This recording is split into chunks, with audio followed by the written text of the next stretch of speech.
the Bible's first words are the Hebrew phrase Bereshit. And this means in the beginning.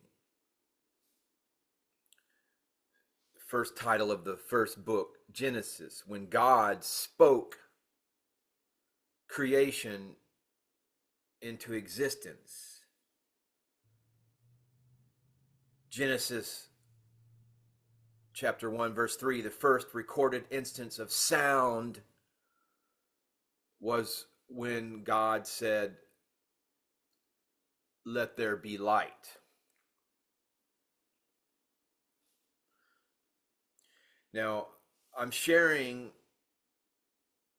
sounds from the intergalactic language known as the Solex Mal. Now, for point of reference, the first time I have came across Solex Mal, this intergalactic language, was through the Law of One materials.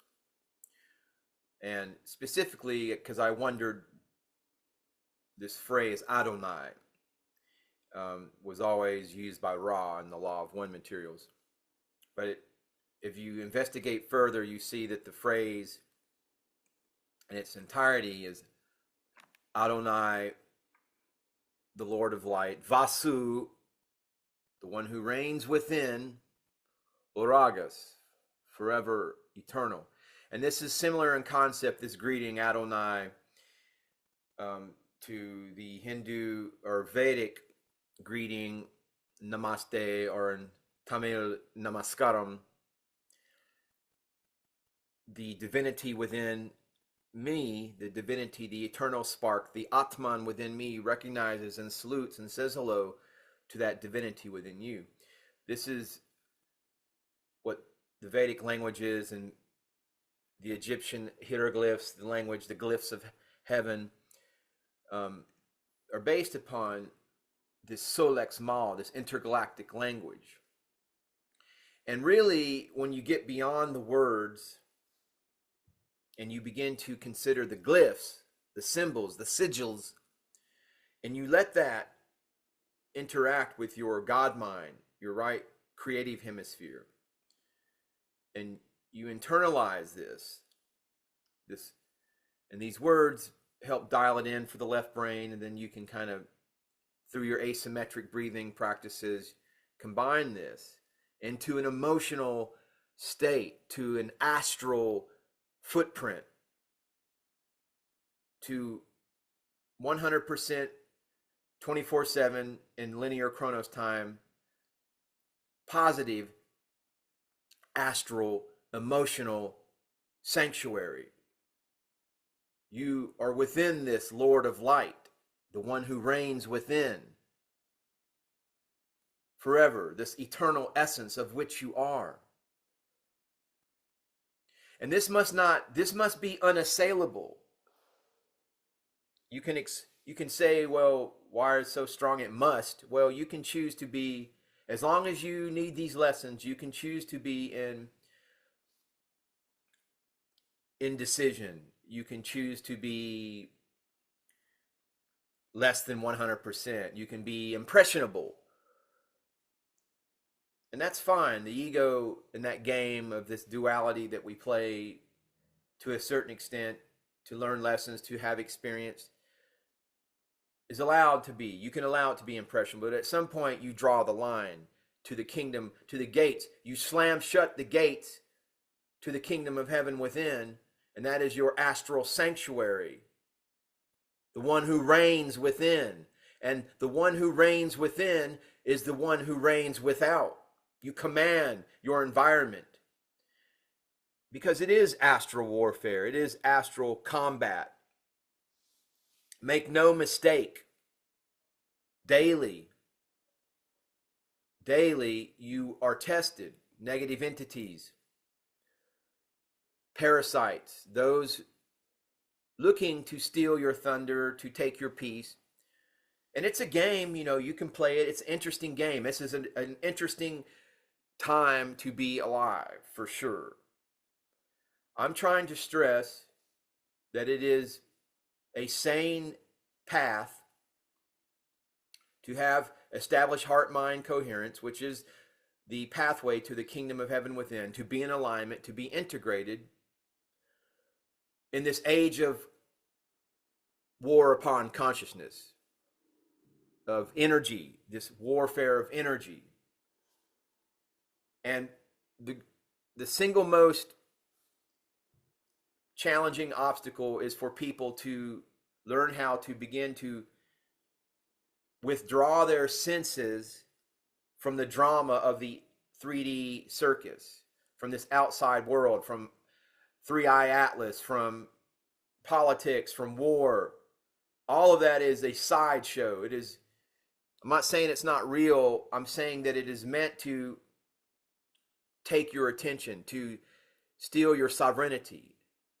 Because ultimately, if you're familiar with Zen and any of the Zen stories, there's a particular story where a monk was being chased by a tiger, and his only path of escape was he went over a cliff, but he caught himself on a branch, and the tiger was up there roaring at him.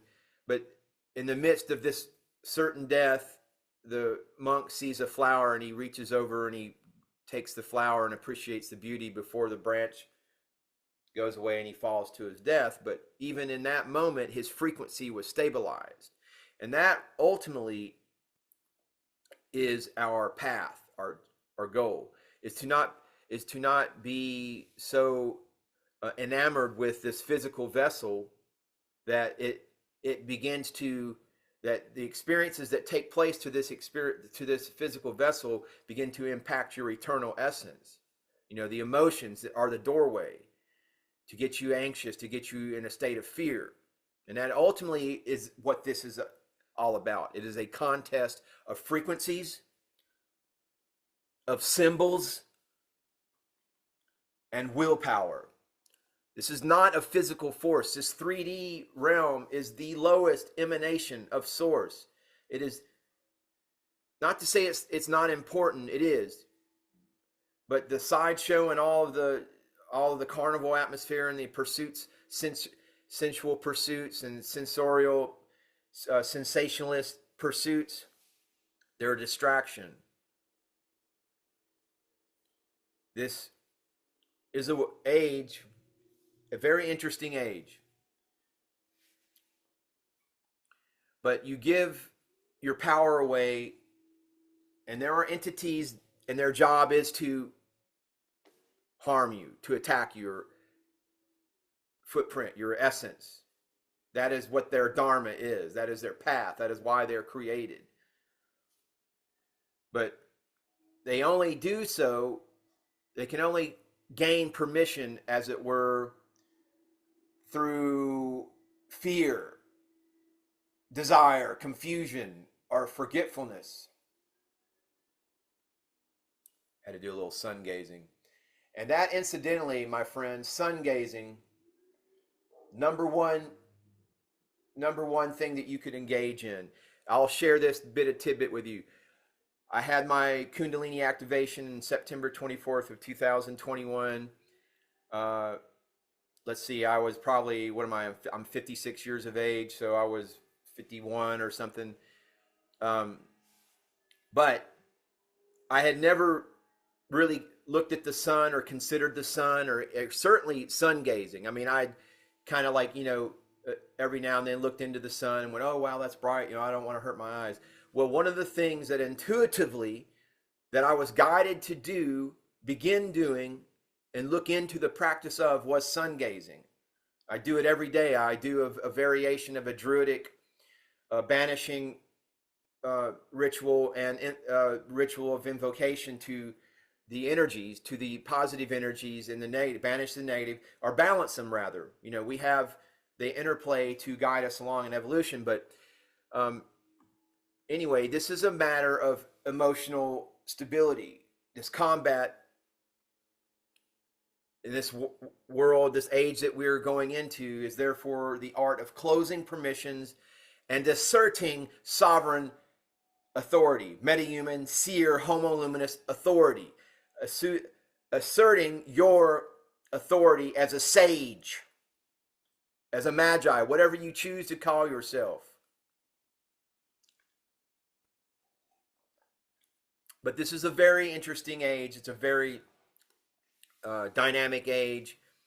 There will be people that'll be caught up still in the external through organized religion, through fake blue beam Jesus in the cloud, through alien savior gods. It'll just be more of the same for that. But the purpose, the point with the whole Zen monk story was, it is my belief that being creative, as the great shaman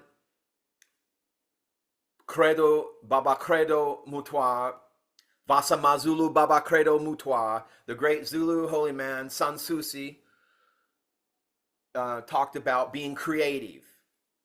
And I believe that is our path for those humans who are interested in organic, fifth dimensional expansion of consciousness experience. Technology will have its place, sure. Initially I was a little adverse with the whole AI thing. I'm not going to fight it. It's here. It's going to happen. It's,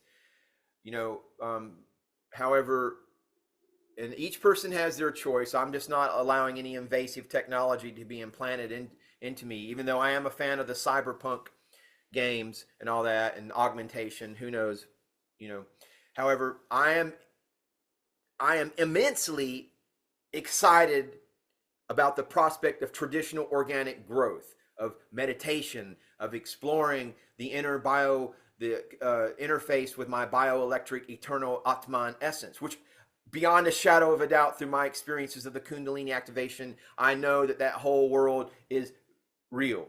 It exists. Okay. I have limited experience in it. The experience that I've had, it completely changed my life for the better, put me back on track, connected to source, and I am now under the command of heaven from galaxy, receiving photon pulses from galaxy NGC 4555. And I'm here to talk about the astral battlefield. We're in an exciting time to be alive, folks. I'm just sharing this message, and this is as much for myself as for whomever takes any kind of value in these videos that I put forth. But your sound, your voice, your emotions, all of this is our battlefield. The astral plane is most conterminous with human emotion. Every fear, passion, or obsession is a gateway that can be weaponized. Entities attack not you directly, but your unmastered states. Now, this astral warrior's creed, this spiritual warrior's creed, I am the witness, not the fluctuation. My aura is geometry, not chaos.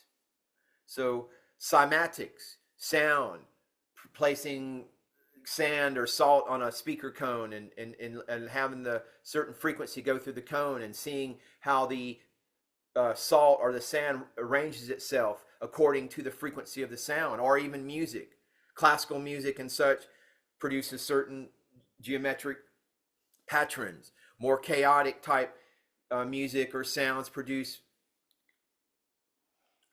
mess, chaos. And that is by design. That is why a lot of the music and stuff that has been put forth is meant to either keep you in a low vibration, sexual sort of energy, or just a chaotic, frenzied, sort of non-focused energy. All of that is by design. All of that is, look into what the Tavistock Institute was about. But your aura is geometry, not chaos, if you so choose it to be. And there are people that, they are enamored with chaos. I was, still am to a certain extent, but I see what my foundation is now. I wield stillness as a blade, compassion as fire, and will as shield. Now, talking about combat geometry, your circle, your aura containment, your perimeter ward, your circle, your harmonic emotional resonance, your baseline foundational resonance. Think about the 12 universal laws, the noble eightfold path of Buddhism. All of these things, these disciplines of thought, of meditation. They create your aura of containment, your perimeter ward, that force field, if you will, that keeps you stable and a constant connection to source and in joy. And you can have this joy and in the midst of battle, in the midst of the most ugly environment. I do it every day, trust me.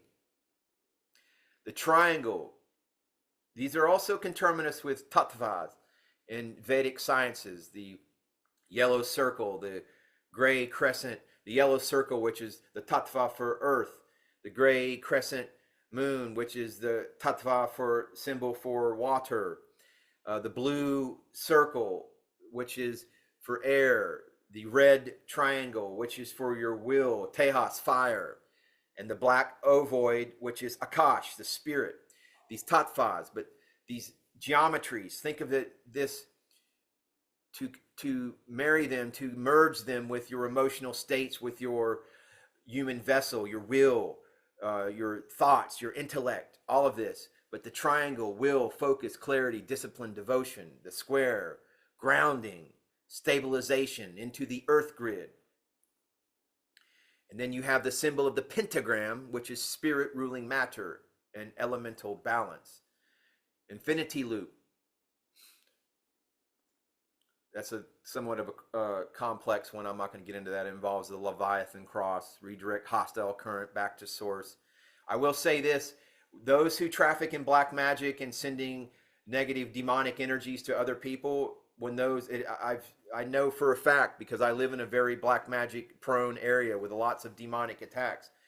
And when these people send these demons after you, when the demon comes to assail you or your spiritual footprint, if you have no darkness within you, that demon cannot work. So that demon has to go back to its source. That demon has to go back to its source, and it's pissed. It couldn't get what it wanted from you, from the messenger who sent, from the person who dialed that demon up and sent it to you. And that demon can't do what it was, because there's no darkness there. And if there is, then you'll experience a little emotional astral turbulence, and you only look within to cleanse that. But the cross of balance, the Leviathan cross, double cross, sovereignty at all intersections of fate. Now, we get into mantras. I talk about mantras, sutra, Patanjali sutras. If you look into the Yoga Sutras of Patanjali, and he talks about the Sita, the Rita, Nirada, that union is suspension of fluctuations, that yoga, yoking your turbulent mind to source, ends the fluctuation. And the combat function here is you halt the fear loop injection. System freeze process terminated. Tada drashtut savarup vashtanam. Then the seer abides in his own nature. In the combat function, regain admin rights to your system. For myself, I tend to have a problem with, being a little feisty and anger. And sometimes if I start getting this anger, I put the cup down a little too hard. I'm like, whoa, where did that extra energy come from? I kind of realize something's going on in the astral, and I seek to regain admin rights to my system. Root access. The seer is engaged. The source is engaged. Combat function, identify false data, illusion versus reality. Why is this illusion of anger suddenly coming upon me? Or why is this illusion of lust coming upon me? You examine. This is your command structure. You examine everything. You test everything. Look for the quarantine process, invalid input, absence, nidra. Enter void mode. You starve the parasitic latch, the demonic entity that was sent. And the demonic entities are sent, as a matter of course, to everyone through all of the medias and all of that drama. But when you command emission halted, you enter the silent buffer and you starve the parasitic demons. They go back to their source and pissed and seek seek their nourishment from the source that sent them. So, but mantra, sound, your own sound, vibrate syllable. E, O. The personal mantras. But sound, you can hum, just hum, make stuff up, but keep the sound, vocal resonance, keep that as part of your circle, your perimeter. It all ties in together. Visualize concentric rings of resonance that form your shield. Void drop. Be able to drop suddenly into inner stillness. Entities cannot latch onto a null void field of peace. Your light spear projection. Focus. Solar plexus as radiant point. Project energy through pentagram toward entity. The pentagram, don't get all freaked out, fundamentalist Christian. It is the symbol of man. The 5-pointed star. The head, the will. Project energy through pentagram toward entity. Visualize infinity loop. Any energy sent at you bends and returns amplified. Compassion flood. Expand heart field like a solar flare. Lower entities disintegrate in coherence of love. Now I'm going to give you a doctrine of engagement. Rule 1, never fight on their terms. Fear, anger. If you don't try to project or get into the fear and the anger with them, master that through love. Only geometry and will, the will of love, wins. Or, yes, wins, transcends rather, perhaps. I don't want to make this a contextual type of competition, which it is, but you have to be careful how you process words. And entities are processes. Don't attack shadows. Cut their power source. Always ground after battle. Your square, the tattva, the yellow square. Close seals, restore your aura. Stillness is ultimate weapon. Silence is your blade. The goal is sovereignty, not destruction. Victory equals non-consent.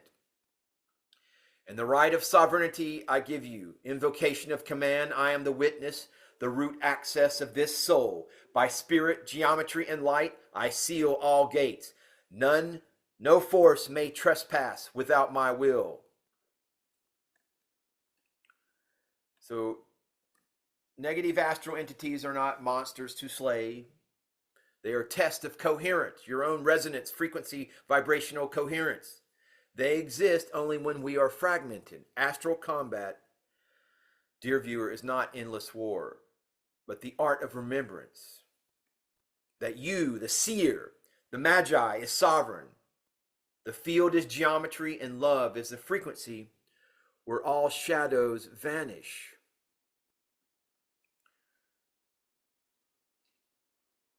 Namaste, namaskaram.